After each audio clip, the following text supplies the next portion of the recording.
Hey guys, tonight we're going to drift very slowly into one of those corners of history where everyone acts like they know the answer, but absolutely no one does. So if you're settling into bed, maybe dim the lights a little, maybe flatten out that one annoying pillow that somehow always betrays you, and just breathe. Because tonight's story isn't loud, isn't dramatic, isn't even particularly action-packed. It's just quietly weird. We're talking about deaths, but not the scary kind. More like the, that's odd kind. The kind you whisper about in a museum gift shop, or read on a late-night Wikipedia spiral that you absolutely promised yourself you wouldn't do again. So before you get comfortable, take a moment to like the video and subscribe. But only if you genuinely enjoy what I do here. And let me know in the comments where you're tuning in from, and what time it is for you. It's always fascinating to see who's joining us from around the world. And we're starting with the man who lived loudly but exited very, very quietly. Alexander the Great. Yes, the superstar of ancient Macedonia. The guy who conquered half the world before he hit 30 and somehow still had time for dramatic friendships, war elephants, and the world's most aggressively wavy hair. And then, one day, just died. Softly, slowly, mysteriously. Because why not end your world-shattering career with a question mark? So let's sink deeper into the blankets. Relax the jaw muscles a little. Maybe pretend your phone isn't about to fall on your face. And wander into the strangely foggy story of Alexander's final days. A story where no one agrees on anything. Everyone blames everyone else. And the ancient sources basically read like a group chat, where half the participants are lying. Perfect. The calm before the very strange ending. So, picture this. It's June 323 BCE, the weather is warm, the city of Babylon is buzzing, and Alexander, fresh off years of conquering, marching, partying, emotionally spiraling, conquering again, and more spiraling, decides to host a banquet. Because of course, he does. If Alexander wasn't on a battlefield, he was usually at a party. A very large, very dramatic party. But this one? We're told it wasn't even that crazy. No elephants dancing, no dramatic standoffs, no armies sneaking in through the back gate. Just a normal hanging out with the conqueror of half the world kind of evening. He drinks, he laughs, he drinks a little more as per his normal tradition of hydrating exclusively with wine. He probably tries to outtoast his generals, because Alexander absolutely had main character energy at every single event. And then, he gets a fever. Nothing dramatic, no sudden collapse, just a soft, slow warmth settling into him like a blanket you didn't actually ask for. And over the next few days,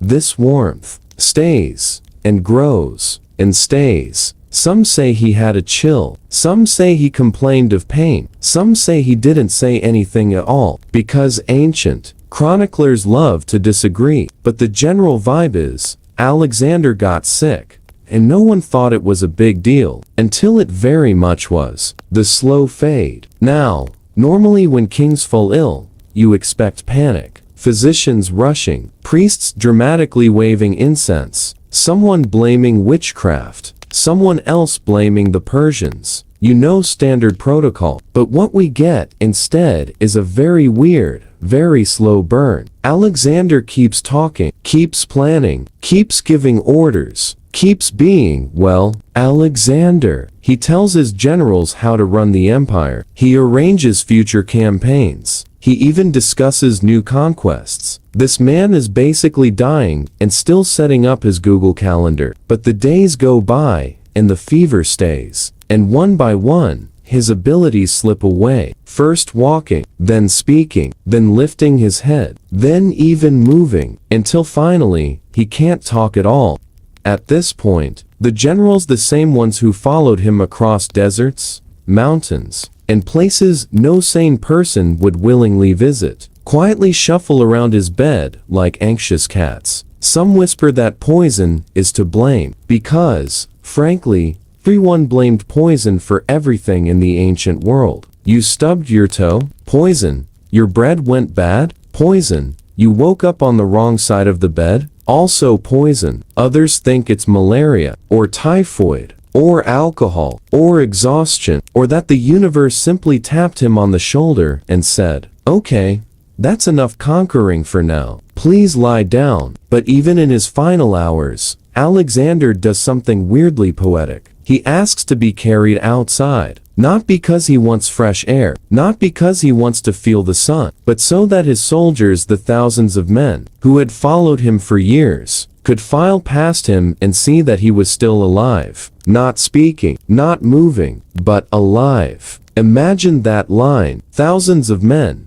shuffling past a barely breathing Alexander, all thinking the same thing. This is not good. And then, finally, he stops breathing entirely. No drama, no final war cry, no legendary speech, just stillness. Alexander's last moment in this enormous, chaotic world is silent, which, honestly, is probably the most shocking thing about him. The empire without the emperor. So Alexander dies, and his generals, the tough, battle-hardened men who had survived years of being yelled at by this extremely extra Macedonian king, do what any responsible, logical leadership group would do. They panic spectacularly because, you see, Alexander left behind a massive empire and absolutely zero instructions, no will, no successor, nothing. The man planned invasions 3 years into the future, but never thought, maybe I should tell someone what to do if I suddenly stop breathing. Classic. So the generals stare at each other, trying to figure out who's in charge, and then, in a totally calm and reasonable way, immediately split the empire and start decades of fighting. But that's not our focus tonight. We're here for the death. The strange, silent, unsatisfying death. The theories, because everyone had one. Alexander's death spawned more theories than a modern Reddit thread. So let's drift through them, slowly, quietly, like we're tiptoeing through an ancient medical mystery, where literally no one washed their hands. 1. The classic. Fever from natural causes. This is the boring option, so naturally, it's probably the correct one. Malaria was everywhere. Typhoid was everywhere. Hygiene was, well, ancient. People were bathing in the same water they cooked with. It was chaos. Alexander might simply have gotten sick, been too dehydrated, and because medicine back then was just vibes plus herbs slipped away. Historians support this theory mainly because he got worse slowly, not suddenly. Poison rarely works that way, but ancient writers hated boring explanations, so let's move on. 2. The drama option.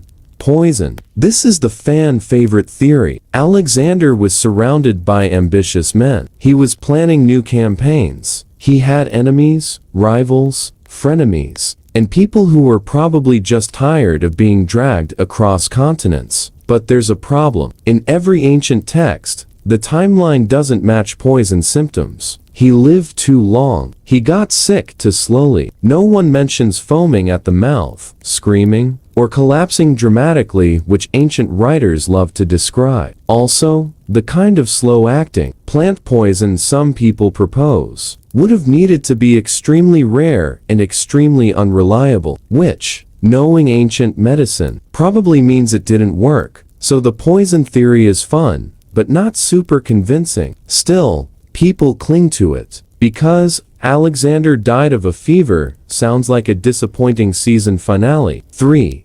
The weirdest option.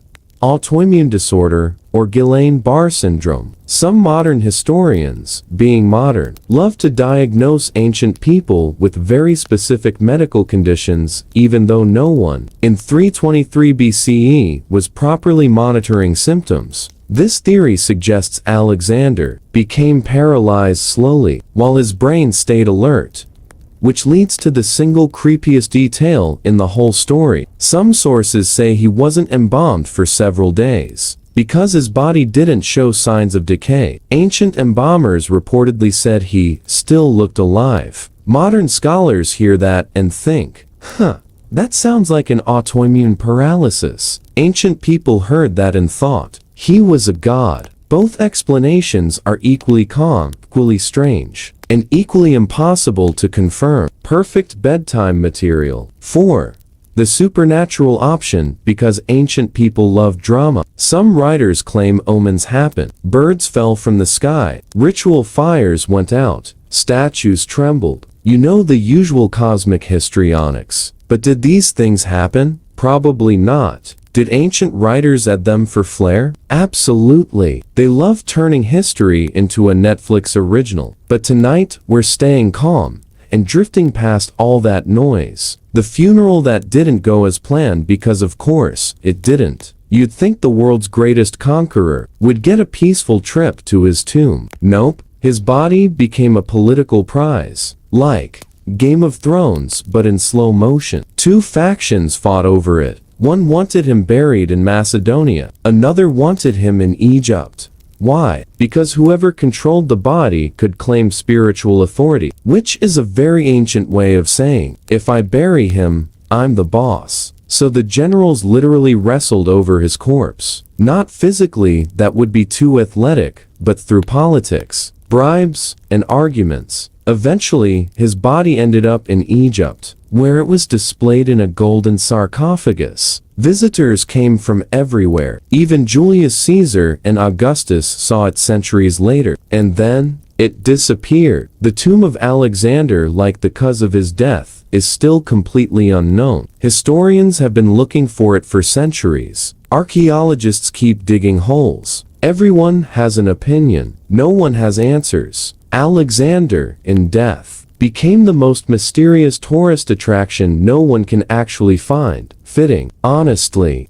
The quiet legacy of a very loud life. So here we float, at the end of this calm journey, through the final days of a man who didn't know how to be calm at all. Alexander's death is one of history's quietest mysteries. No battle, no betrayal we can prove, no sudden twist, just a slow fade in a warm Babylonian room, surrounded by generals who had no idea what to do next. His empire crumbled, his body vanished, his tomb became a myth, his death became a question, and thousands of years later, that question still sits there, whispering softly through the dust. What really happened to Alexander the Great? We don't know, we might never know, and honestly, that's kind of perfect. Now, let's gently float to another royal disaster. A much smaller king, wrapped in linen, who left behind another puzzle history still hasn't solved. Part 2.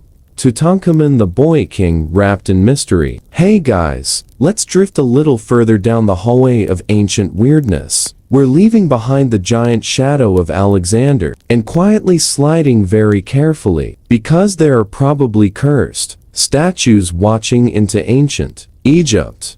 A place where kings were eyeliner better than modern influencers, where everyone believed the afterlife was basically a giant cosmic paperwork process, and where a teenage boy somehow managed to become the most famous pharaoh of all time by doing almost nothing. Dear friend, if you haven't subscribed yet, just do it now, quietly, no pressure, and maybe tap that little like button while you're there. Anyway, no more waiting. Let's softly slip into tonight's story together. Yes, Tutankhamun, the boy king, the golden child, the kid who probably never expected to rule anything, let alone be the superstar of every museum, gift shop for the next 3,000 years. He didn't conquer the world. He didn't change history. He didn't live long enough to develop a recognizable personality. And yet, his death has been puzzling people for a century. So let's settle in a little deeper. Maybe shift your pillow again because, somehow,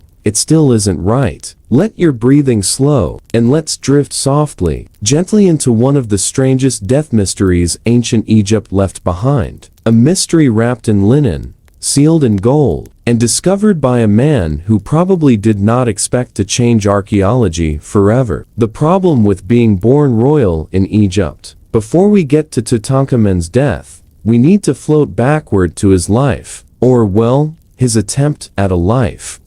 Because Tutankhamun was born into one of the more chaotic family drama seasons of ancient Egypt, his father was almost definitely the pharaoh. Akhenaten, the guy who woke up one morning and said, "Hey, what if we cancel all the gods, except one," which, you know, is a bold move in a country literally built around having a god for everything. Sun god, river god, cat god, god of balancing your taxes. The list goes on. Akhenaten canceled tradition. He canceled temples. He canceled the priesthood. He basically rebranded Egypt like it was a struggling startup. And then he had a child who was probably sick from the moment he arrived. Tutankhamun was born into a royal bloodline that had been, to put it gently, recycling its family tree. His parents were almost certainly siblings. Their parents were also related, and their parents were also, well, yeah. The royal family of ancient Egypt was basically playing genetic Jenga, so Tutankhamun entered the world with an unfortunate cocktail of hereditary problems. He grew up with a club foot. He needed a cane to walk. His spine was curved. His body was fragile. When your entire family has been marrying each other for generations, the gene pool stops being a pool and becomes a puddle. But even with all that, he became king. A king who was probably around 8 or 9 years old, which, honestly, feels like the most ancient Egyptian thing ever. The boy on the throne. Imagine a small child, tiny, fragile, limping slightly, sitting on a throne of gold, surrounded by priests,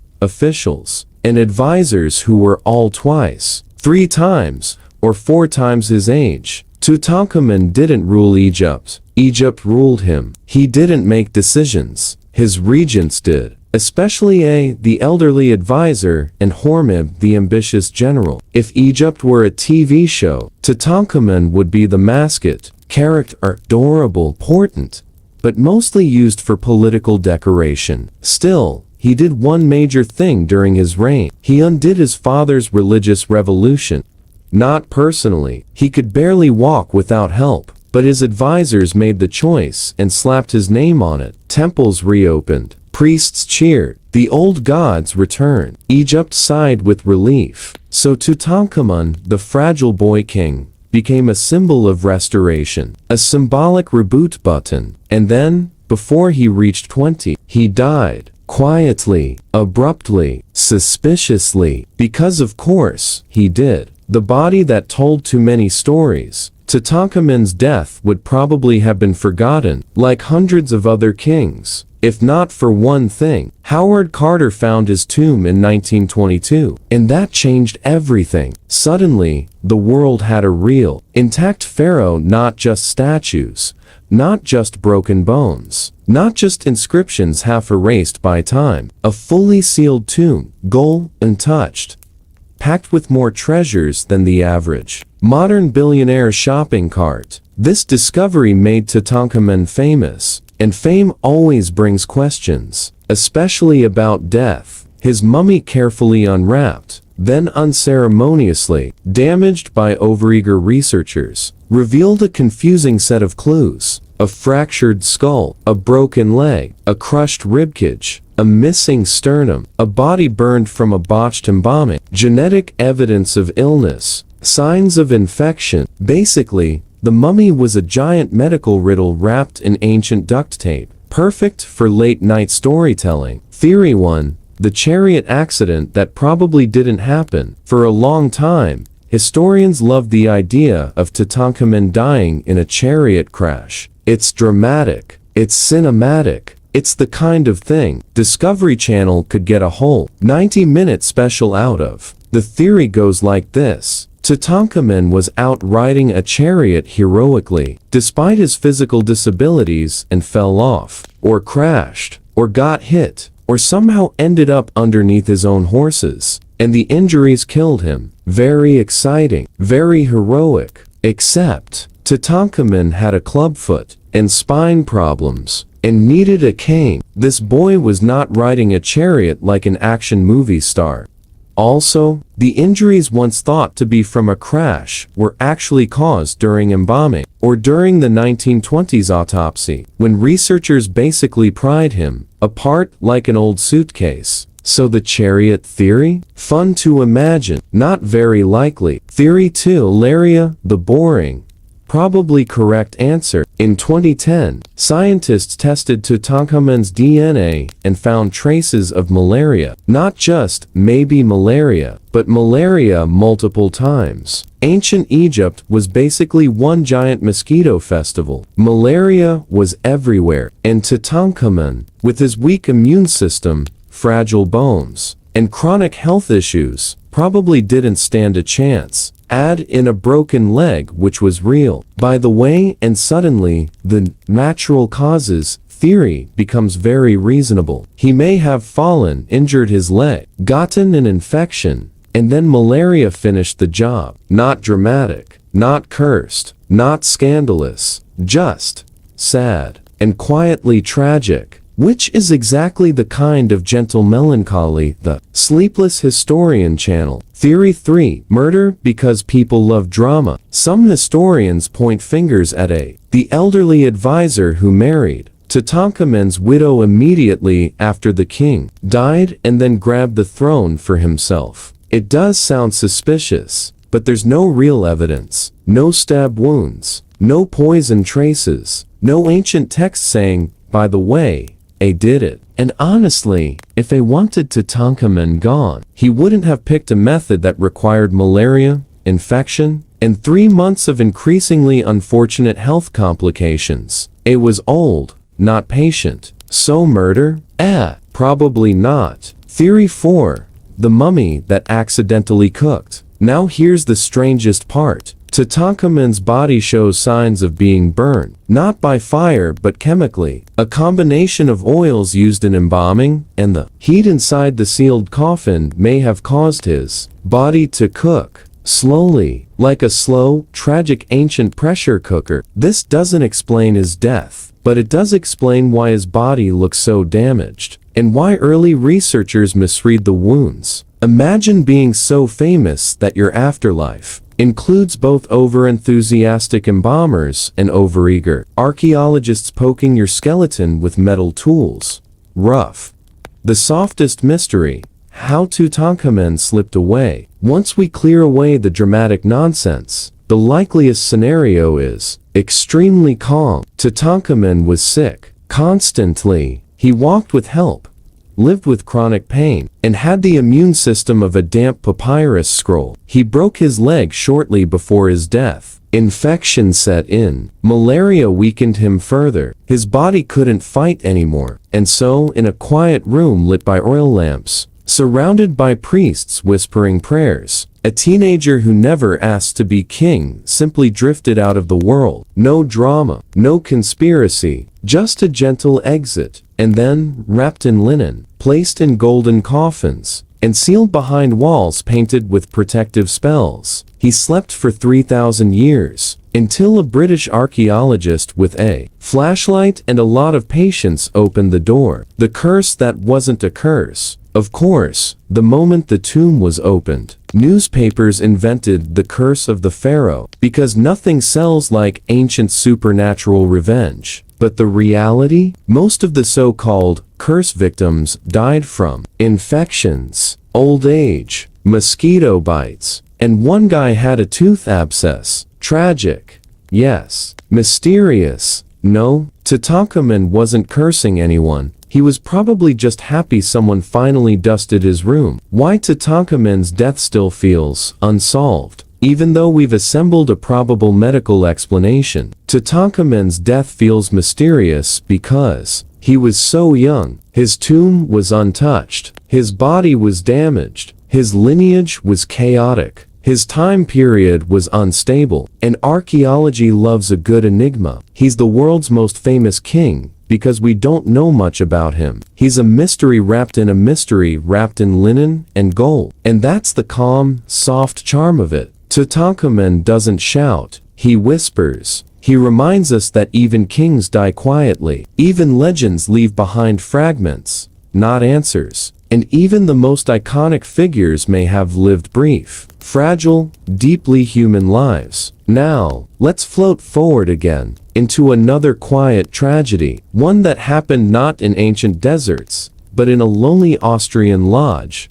Our next stop is a bit closer to modern Europe, a place of castles, pianos, and a very confusing obsession with dynastic paperwork. We're visiting Austria, specifically, a quiet hunting lodge tucked somewhere in the rolling hills near Mayerling, a lodge that would become infamous, not for battles, not for diplomacy, not even for wallpaper choices, but for the tragic, mysterious, and unusually private death of Crown Prince Rudolf. Yes, heir to the Austro-Hungarian throne, smart, artistic, troubled, young, full of potential, and gone before he could ever step fully into the role he was born to occupy. Let's settle into our blankets, maybe adjust the pillow one last time, and float softly into this lonely royal story. The heir who was too human. Rudolf was born in 1858, the only son of Emperor Franz Joseph I and Empress Elizabeth, a woman whose obsession with thinness, travel, and melancholy was legendary. Rudolf inherited more than just royal titles. He inherited anxiety, sensitivity, and an unusually acute awareness that the throne would never really let him be himself. From a young age, he was pressured, expected to behave impeccably, expected to marry well, expected to continue the endless dynasty work that defines royalty, and perhaps most cruelly, expected to live up to a father who could be emotionally distant, cold, and strangely efficient at managing crises. He was brilliant. He loved poetry. He wrote essays on politics, philosophy,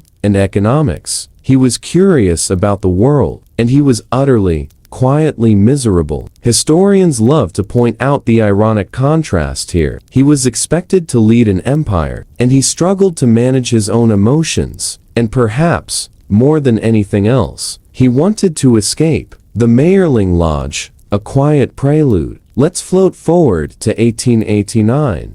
The hunting lodge at Mayerling. Imagine a secluded, cozy Austrian cabin with hunting rifles, wood paneling, and the faint smell of pine and smoke. A place where royals go to escape the court, or so they thought. Rudolf had been depressed for some time. Troubled relationships, political frustrations, marital issues, and then, as sometimes happens in quiet tragedies, a young woman entered the picture. Her name was Mary Vetsera, very young, very wealthy, very dramatic, in the ways that accompany young love and old money, and very much in a situation that would not end quietly. They met, they loved, they conspired, they planned, and then, one evening in January in the lodge, everything went wrong, or right, depending on who you ask. Because this death, like the others we visited tonight, is mysterious.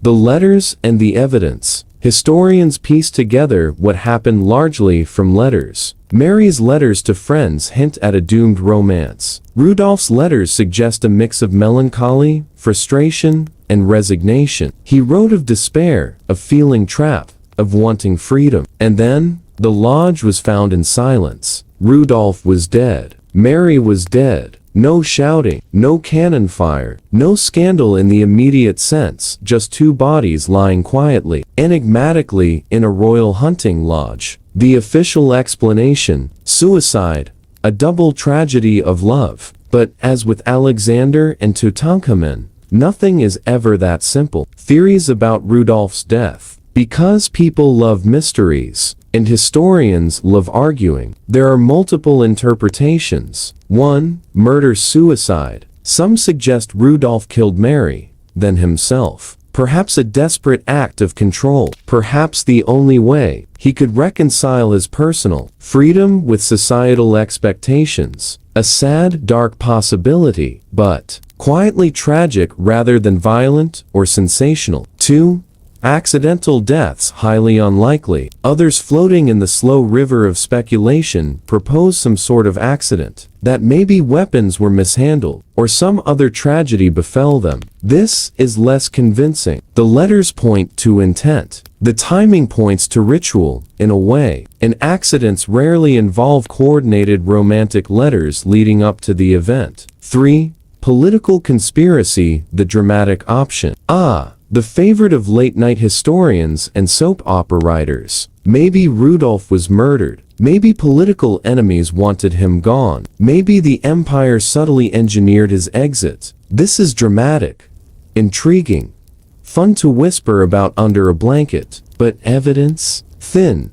Too thin. Almost non-existent. Probably just a fantasy fed by people who love castles, crowns, and secret corridors. The quiet mystery, like Alexander, like Tutankhamun, the intrigue is mostly in the questions. Why did Rudolph feel he had no choice? Why Mary, and why then? Did anyone know? And did anyone care? Could he have been helped? Would history have been different if he'd lived?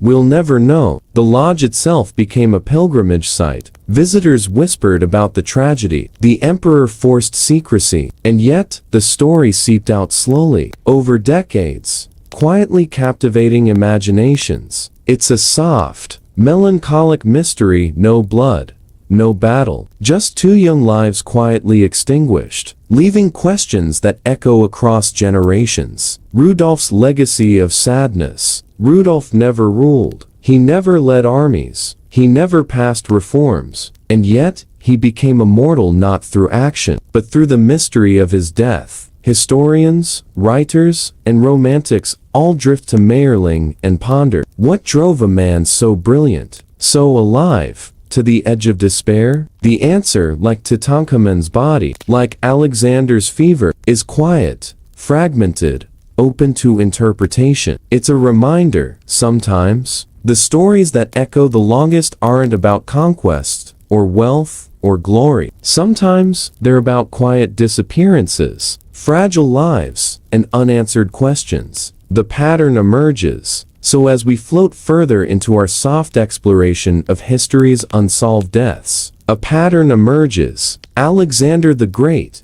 silence, fever, mystery. Tutankhamun, youth, fragility, disease, lingering questions. Rudolph, melancholy, isolation, romance, unanswered. Why? All different continents, all different centuries, all quiet, intimate, and strangely human, all reminding us that death, especially untimely death, is often more perplexing than war, more haunting than conspiracy, and far, far quieter than our imaginations want to make it. The next drift, into the steppes of Mongolia. And now, let's float gently out of European castles and Egyptian tombs, and drift east, into a place where legends roam, where horses run across endless plains, where a man who never lost a battle, who built an empire larger than any of his contemporaries could imagine, quietly disappeared behind a mountain of mystery. Yes. Part 4, Genghis Khan, the world's greatest conqueror whose tomb remains lost. Hey guys, tonight, we leave the palaces of Europe and the tombs of Egypt behind, and we float across endless steppes. Imagine a wind sweeping over the grasslands, carrying dust, horses, and whispers of centuries past. And somewhere in that quiet expanse rides a man whose name still echoes through history. Genghis Khan. Yes, the man who started as Temujin, a boy in Mongolia whose family was once abandoned, who grew into a ruthless, brilliant, and strangely organized conqueror. The man who built an empire stretching from the Pacific Ocean to Eastern Europe. The man whose death, like the others we've spoken of tonight, is shrouded in mystery. So, settle deeper into your blankets, let your shoulders sink, adjust your pillow if you must, and let's float softly into the story of a man who dominated the world and then quietly disappeared into it. The boy who would be Khan. Temujin's early life was complicated. His father was poisoned. His family was abandoned by their tribe. He grew up with his mother, scavenging and surviving, and somewhere along the way, he realized, either he rules, or he disappears into obscurity, or worse, freezes in the Mongolian winter. He learned loyalty, betrayal, strategy, and the occasional harsh lesson about surviving in a world that didn't care for weak boys. By the time he became Genghis Khan, the universal ruler, he had already mastered patience, cunning, and intimidation. And yes, also, fearlessness. He conquered not because he was unstoppable, but because he was meticulous. He studied his enemies. He used psychological warfare. He was patient to the point of boredom, and ruthless in execution. But now our focus tonight isn't his conquests, it's his ending. Because Genghis Khan's life may have been loud, but his death, quiet and mysterious. The death no one really knows. In 1227, Genghis Khan disappeared. The exact circumstances are debated. There are stories of falling from a horse, injuries during a campaign, illness, assassination, always the dramatic option. The truth, no one knows. Some chroniclers whisper that he was injured while fighting the Western Xia dynasty. Others say he caught an illness, possibly pneumonia. Some suggest he was betrayed. Others insist he died quietly, alone, contemplating maps and the empire he'd stitched together like a patchwork quilt across Eurasia. No bot, no tomb, nothing definitive, just rumors, whispers, and the wind blowing across the steppe. The tomb that vanished. Genghis Khan's greatest mystery isn't just his death, it's what happened after. The Mongols, in their usual style, ensured that his burial was secret, extremely secret. Legend says that the funeral escort killed anyone who saw the procession, that the workers who dug his grave were themselves killed, that even the horses that trampled the site were dispatched. Basically, if anyone left a breadcrumb, it was eaten, stomped, or buried in a hurry. And it worked. No one has ever found his tomb. It's one of the few tombs in history that remains entirely lost. A monumental grave, hiding somewhere in Mongolia, waiting quietly beneath the steppe. Archaeologists have searched. Satellite imaging has been tried. Locals have whispered directions. Nothing. The world's greatest conqueror disappeared into the earth, with as much mystery as he had in life. Theories about his death. Because people love to speculate, let's drift through the main ideas. 1. The horse fall. The simplest explanation: he fell from his horse during a campaign. Mongolian horses are tough, but accidents happen. Temujin Genghis Khan was older now, perhaps in his 60s. A fall could have been fatal, quiet, unremarkable, perfectly unhistorical in its mundanity, and yet, it doesn't satisfy the imagination. 2. Illness. Some suggest Genghis Khan succumbed to an illness, fever, pneumonia, dysentery, malaria, all at once. The chronicles don't describe dramatic symptoms, because Mongols chronicled life differently. Illness could kill quickly, quietly, and without witnesses. And honestly, given the size of his army and constant travel, disease seems plausible. 3. Assassination, the dramatic option. Of course, some whisper conspiracy, that enemies infiltrated his camp, that someone poisoned him, that perhaps even one of his sons, jealous or ambitious, nudged him toward an untimely death. This theory is fun, romantic in a late-night history kind of way, and it's often repeated in documentaries, but there's no real evidence. Nothing that survives. Just whispers drifting over the grasslands. Why the mystery endures. Like Alexander, like Tutankhamun, like Rudolph. Genghis Khan's death is compelling because he was enormously important. He disappeared quietly. His body was hidden deliberately. He left questions, not answers. There's a natural human fascination with secrets. Add the grandeur of a man who controlled half the world, and you have centuries of speculation. Even today, the wind across the Mongolian steppes seems to carry his memory, and every rumor about his tomb is quietly magnified in our imaginations. The calm after the storm. After his death, the empire continued. fragmented, expanded, and eventually faded into history. But the mystery of Genghis Khan's death remains unsolved. We don't know if he died in battle, from illness, or in a whispering, quiet accident. We don't know where he rests. And perhaps, for the Mongols, that was the point. A conqueror of the world, who left the world without closure, silent, shadowed, and haunting. The pattern across time. So as we drift back from the Mongolian steppes, one thought emerges. Alexander the Great died quietly. Fever or poison or something else. Tutankhamun died young, fragile, complicated by illness, mystery and death. Crown Prince Rudolph, melancholy, isolated, tragic romance. Mysterious final moments. Genghis Khan, the world's largest empire, disappeared quietly, tomb lost to time. Different centuries, different continents, different circumstances, yet one pattern connects them all. The quieter, more intimate deaths of history leave us more intrigued than any battle, scandal, or conquest ever could. They remind us that mortality is subtle, that even kings and conquerors, icons and legends, fade softly, and that questions often linger longer than answers. So tonight, as you lay under your blankets, maybe drifting, maybe barely awake, remember, history isn't always about the loud and dramatic. Sometimes, the quiet corners, the fevered rooms, the sealed tombs, the lonely lodges, the lost steps carry the most enduring mysteries. And that's the calm, soft, slightly haunting story of the historical figures, whose deaths are still a mystery. Sleep well.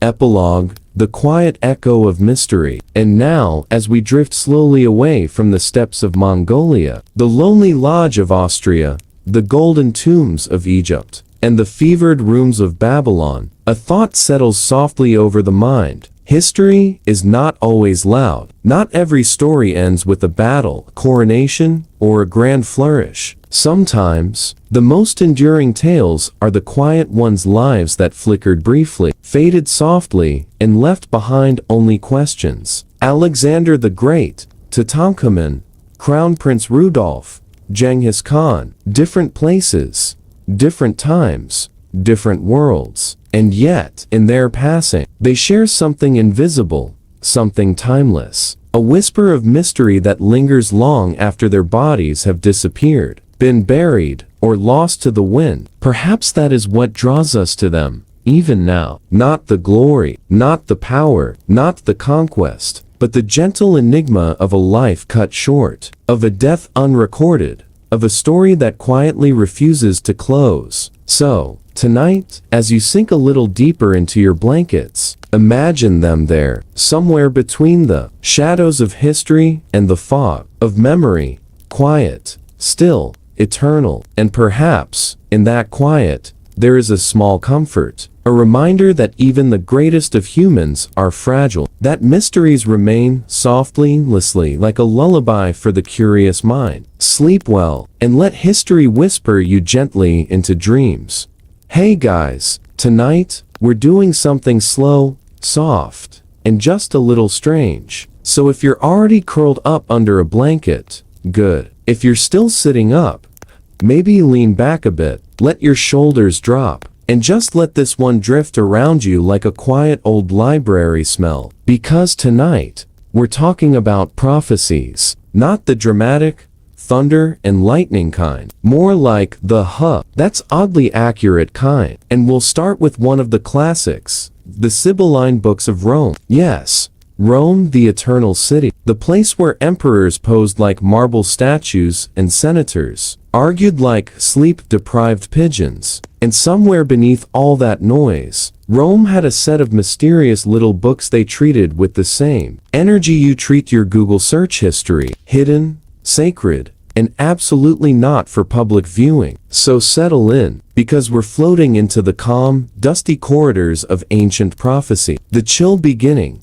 a woman with a book and zero sales tactics. The whole story begins with a woman Rome called the Sibyl. Imagine a wandering prophetess, probably tired, probably annoyed, carrying 9 books full of strange warnings. She shows up in front of the Roman king, Tarquin the Proud, who, by the way, absolutely lived up to the proud, because of course, he did. And she says something like, "Hi, would you like to buy these 9 prophetic books?" Tarquin, being Tarquin, basically says, "Yeah, no, I'm good." So the Sibyl, with the calm confidence of a woman who already knows how the story ends, burns 3 of them, comes back, 6 books, same price. Tarquin, confused but still proud, refuses again. The Sibyl burns 3 more, returns with 3 books, price still the same. At this point, Tarquin, realizing he's losing to a woman with perfect poker face energy, decides he should probably buy the remaining 3 before she sets Rome on fire next. And so, the Sibylline books enter Roman history, a set of cryptic prophecies that Rome keeps hidden away and consults only during emergencies. Very on brand for a city that occasionally burned down. The books nobody was allowed to actually read. Rome locked the books away in the Temple of Jupiter, where only a small group of priests, the quindecimviri, were allowed to check them. Picture them as Rome's version of sleepy librarians with too much responsibility. Whenever something weird happened, a plague, a famine, talking cow, which actually happened, because ancient history is basically a fever dream, the priests would slowly walk down to the temple, open the books, and try to see if anything inside vaguely matched the situation.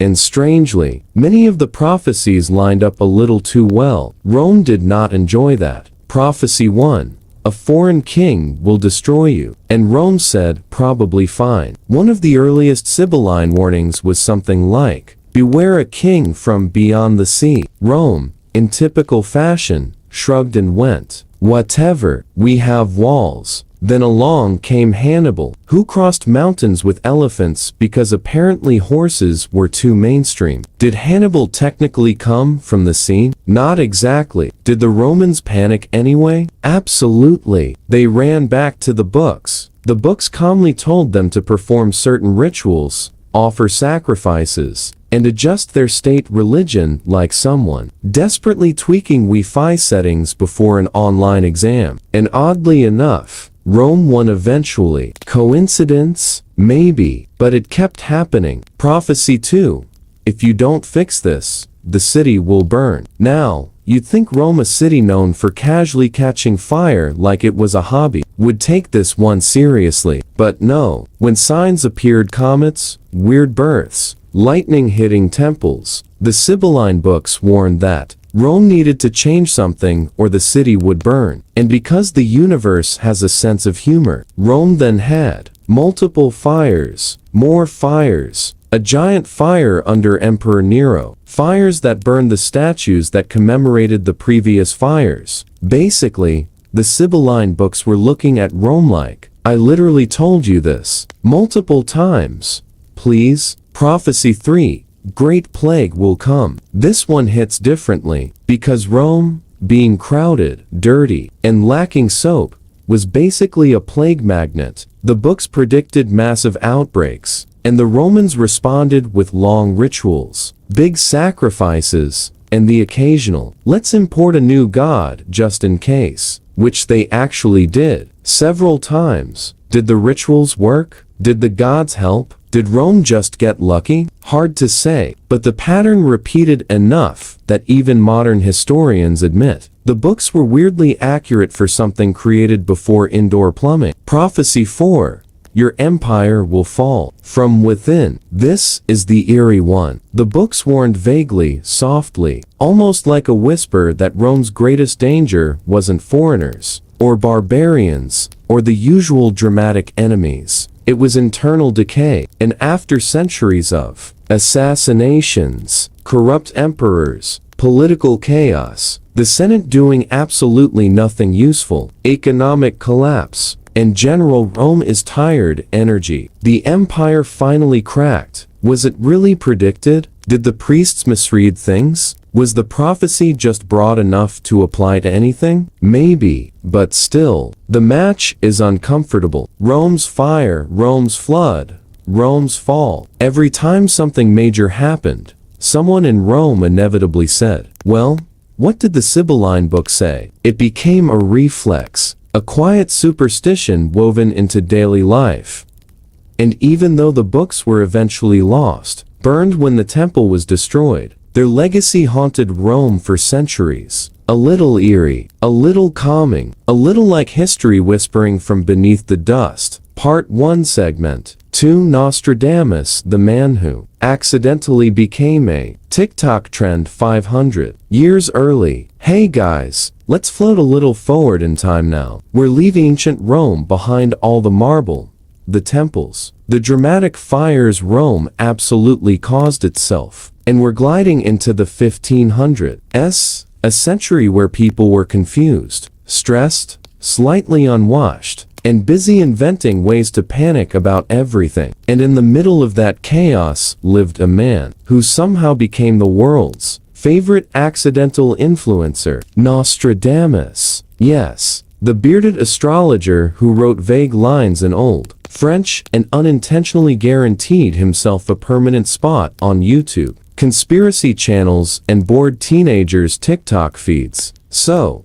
get comfortable, adjust your blanket, let your breathing slow down a little, because Nostradamus is one of those figures who wasn't trying to be mysterious. He just was a tired doctor, not a professional prophet. Let's start with the very important fact. Nostradamus was not a wizard. I know, shocking, but mostly he was a doctor, a tired one. He lived during the plague years, when half of Europe was coughing, panicking, or aggressively avoiding sunlight. Nostradamus spent years traveling from town to town trying to keep people alive, which, realistically, was a full-time job with no vacation days. But somewhere between saving lives and not catching the plague himself, he found time to read astrology, write poems, predict things in the vaguest sentences ever, and grow a beard that could probably qualify for historical artifacts today. Eventually, he wrote his most famous book, Les Prophéties, a collection of tiny, cryptic 4-line poems that no one understood then,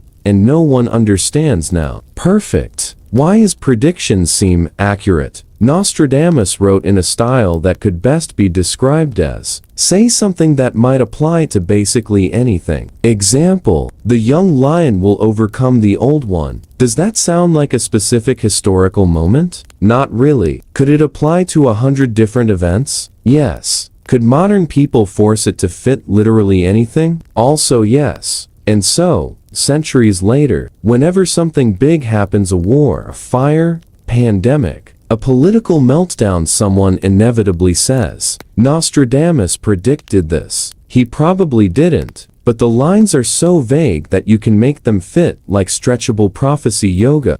But still, some predictions kinda line up. Let's float through a few of the famous ones. Not too dramatic, just calmly drifting. 1. The death of King Henry II. People say Nostradamus predicted the French king's death in a jousting accident. And yes, Henry did die when a lance went through his helmet, because France apparently had very relaxed safety regulations. Did Nostradamus describe it perfectly? No. Did it sound close enough that people nodded slowly? Yes. 2. The Great Fire of London 1666. There's a line about a burning city and blood in London. And yes, London did burn, mostly because someone left their bakery unattended, and because the buildings were so flammable a candle could start a citywide emergency. Did Nostradamus really foresee it? Probably not, but the vibes matched. 3.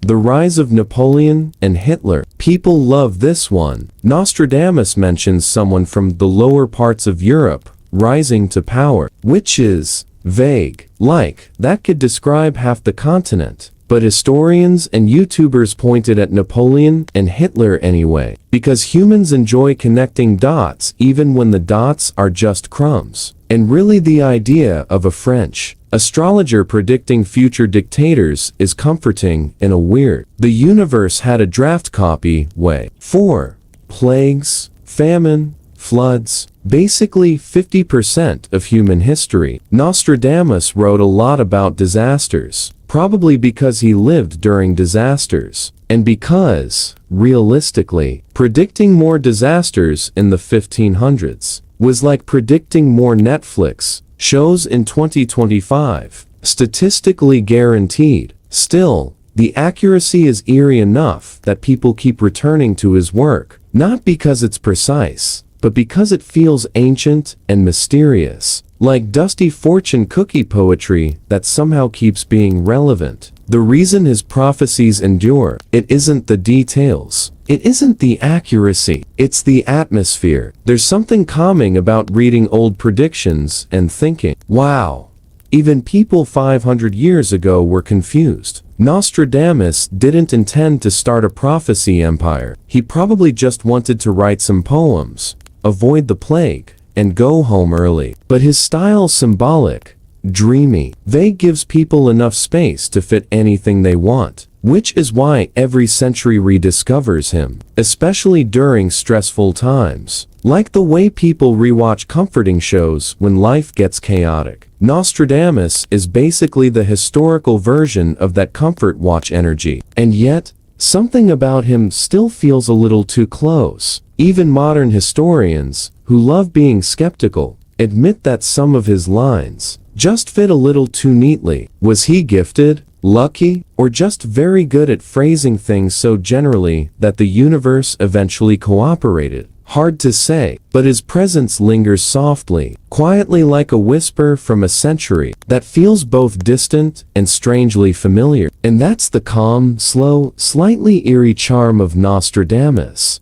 And let's just drift a little deeper into this soft, twilight space where ancient people whispered predictions into clay tablets, papyrus strips, and dusty scrolls. Because apparently the past really enjoyed leaving us vague, confusing notes about the future. And of course, those notes usually sounded like a riddle written at 3 a.m. by someone half asleep. Very on brand. So let's float over to the ancient Indian world, where predictions had the range. You had everything from cosmic cycles millions of years long, to a king will trip over his ego and fall. Very realistic. And the thing about Indian prophecies is that they didn't rush. They weren't like the Greeks yelling, "Your city will fall next Tuesday." These were more like, somewhere in the endless ocean of time, when humanity forgets how to behave, something messy will happen, which honestly covers most of history, so good job. One of the classics is the Kali Yuga concept, a dark age marked by greed, disease, failing kingdoms, and rulers who have the emotional maturity of spoiled children, which, if you've ever read stories about medieval kings, you may be tempted to say the Kali Yuga has been going on for quite a while, and somewhere, an ancient sage is nodding like,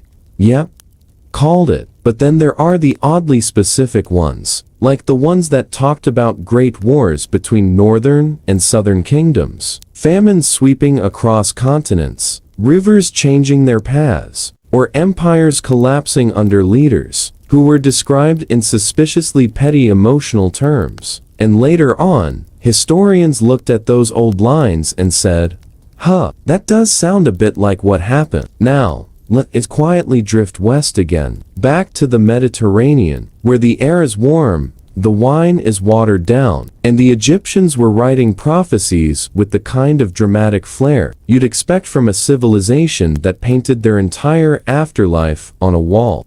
The Egyptian prophecy of Nefertiti is one of the oldest. Things are about to get extremely unpleasant texts we have. It describes chaos, the Nile drying up, social order collapsing, crime everywhere, and rulers losing control of their own officials, which again could describe half of ancient history, but some details matched later political breakdowns during Egypt's first intermediate period. The scribes, naturally, claimed this was all foreseen. Of course, they did. Nothing boosts your job security like saying, "My ancestors predicted this mess centuries ago. Please continue paying us." And then we get the Oracle of the Lamb, which sounds adorable, but absolutely isn't. It talks about foreign rule, unrest, temples abandoned, and the gods basically saying, "We are tired of this dynasty, goodbye." And like clockwork, foreign powers did roll into Egypt, later Hyksos, Libyans, Nubians, Persians, Greeks, Romans, basically everyone who owned sandals. Was it a real prophecy? Was it written after the fact? Was it a bored priest making political commentary? We don't know, but it made a nice, eerie bedtime story for anxious pharaohs who already slept poorly. Now, let's slowly tiptoe into the Middle Ages, that lovely period where half the world was convinced the sky could fall at any moment, and the other half was too busy arguing over bread taxes. This era was absolutely packed with prophecies, because if there's one thing medieval people loved more than complaining, it was predicting doom. And yes, some of those doom predictions seem to line up uncomfortably well with later events. For example, long before the Black Death rolled in like an uninvited guest who refuses to leave, there were eerie texts circulating in Europe, describing a great mortality that would strike across all lands, leaving fields empty, bells tolling, and families vanished. Some described animals behaving strangely, stars dimming, or travelers from the east carrying whispers of a coming darkness. And then, when the plague arrived, people went, "Yep, this is exactly what the creepy manuscript said would happen." Fantastic. There's also the monk of Padua, a very quiet, gloomy man who wrote lines about a sickness of the air that would move faster than armies and silence whole households. Medieval scholars later circled that passage with the historical version of. Of course, were these true predictions, or medieval writers just assuming that plagues were inevitable? Hard to say, but those eerie coincidences still make modern historians lean back in their chairs a little. Then we have the vaguely dramatic Byzantine prophecies, which honestly read like someone complaining in very poetic language. They talked about emperors losing their crowns, cities burning, and barbarian armies showing up at the worst time, which was, again, nearly every Tuesday in Byzantine history. But a few texts described Constantinople falling to men from the sunrise, long before the Ottomans made it happen, and the details match just enough to give people chills. Let's drift forward again softly, calmly into the world of everyone's favorite mysterious figure, Nostradamus. Yes, the man who wrote predictions, so vague you could probably apply them to your group chat drama. But here's the thing, people really, truly love connecting his lines to anything even mildly interesting. A great fire in the Northern Kingdom. Sure, let's attach that to the London fire. A king losing his crown to a young lion. Must be Henry II and his accident. A comet bringing trouble to the world. Pick any year, but some predictions do feel eerily close. Close enough that even skeptics raise an eyebrow. The line about iron birds falling from the sky, the one about kings being pulled down unexpectedly, the ones about invasions that seem to match later wars a little too well. Nostradamus gave us the Renaissance version of vague tweets that people insist are deep when they line up with news headlines. But here's the real sleepy charm. None of it is loud or dramatic. It's all soft, vague, like someone mumbling into a pillow. And that's why people love it, because ambiguity is basically the world's coziest storytelling tool. So, let's gently slide back into the broader theme of ancient prophecies, and why they feel so strangely comforting even when they talk about disaster. Maybe it's because humans like to think we're part of a story. Maybe it's because we hate surprises. Maybe it's because the past enjoyed writing warnings and poetic riddles for future generations to overthink at 2 a.m. Whatever the reason, these prophecies sit quietly in their dusty manuscripts, half right, half wrong, always mysterious, always a little sleepy. And as we drift through them, Rome's anxious warnings, India's cosmic cycles, Egypt's gloomy political predictions, medieval whispers of plague, and Nostradamus scribbling by candlelight, it all blends into one soft, continuous murmur from the past. A reminder that humans, across every century, have always wondered what comes next, always guessed, always worried, always hoped someone, somewhere, had the answers, and maybe, sometimes, they almost did. Part 3: Nostradamus, the man who accidentally became a time travel meme. Hey guys, welcome back. If you're still awake, congratulations. If you're drifting, even better. That's exactly the vibe. Tonight, let's slide quietly into the life of a man who basically became history's version of that one friend who makes vague predictions and then claims he totally called it. Yes,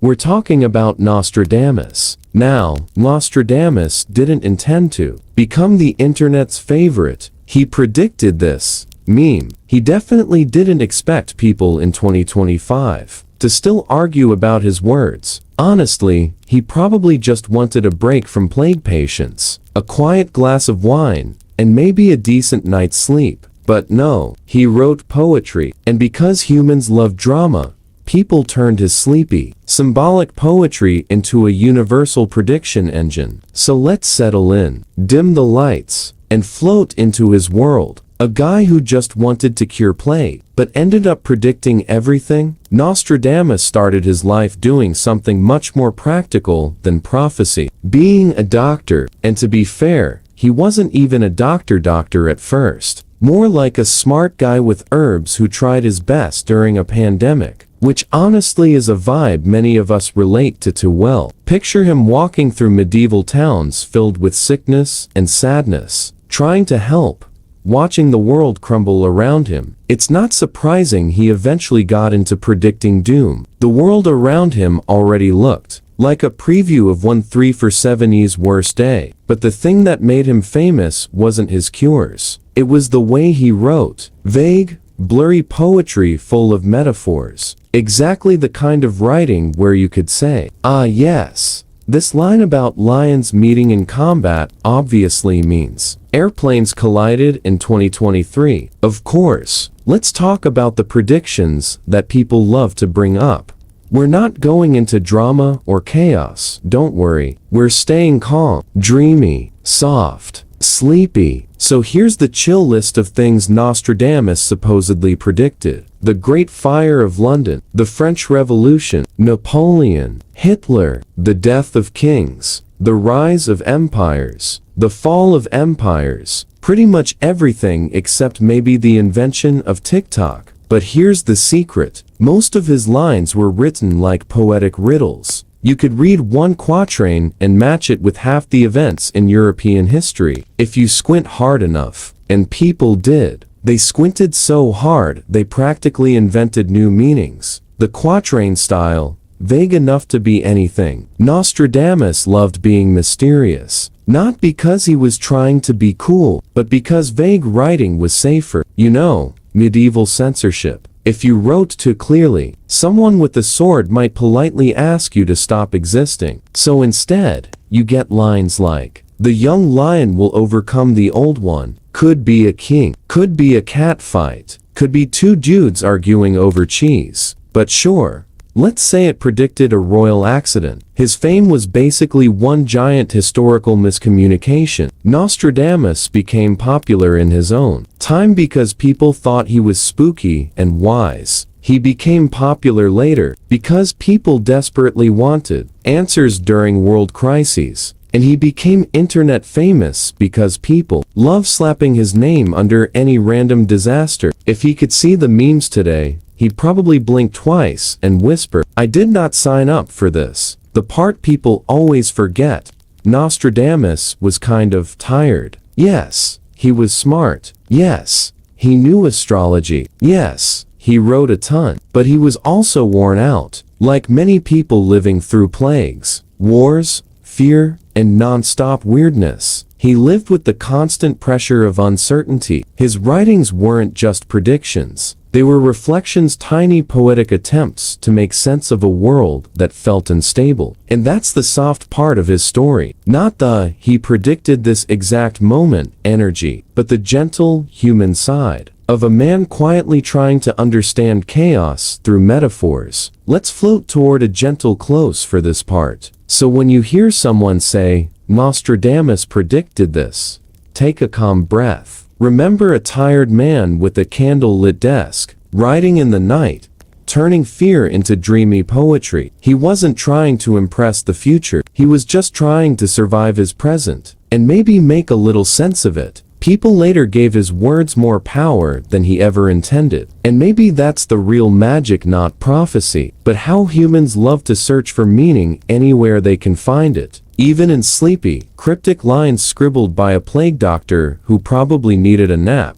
And maybe that's the quiet charm of all these old prophecies. They sit there, half faded, half remembered, drifting through time like a soft echo, not loud, not dramatic, just present, whispering from the edge of history. Because in the end, these ancient voices weren't trying to scare anyone. They were just trying to understand the world the way we still do, by guessing, by hoping, by writing down strange little lines that future generations would overthink. Some predictions landed strangely close. Some missed by a mile. Most existed in that dreamy, in-between space where you're not sure if someone truly foresaw the future, or just understood people well enough to know we keep repeating the same patterns. So as we slowly close this part, imagine those old scribes, Roman priests, Indian sages, Egyptian priests, medieval monks sitting in their dim rooms, candles barely holding on, scratching ink onto whatever surface they had. Not to be mysterious, not to be prophets, just trying to make sense of their own messy world. And thousands of years later, here we are, reading their words in the quiet of the night, letting their whispers drift across time, a soft reminder that the past is never really silent. It just speaks in a language that feels a little dreamlike. And with that, we let this section settle, calm,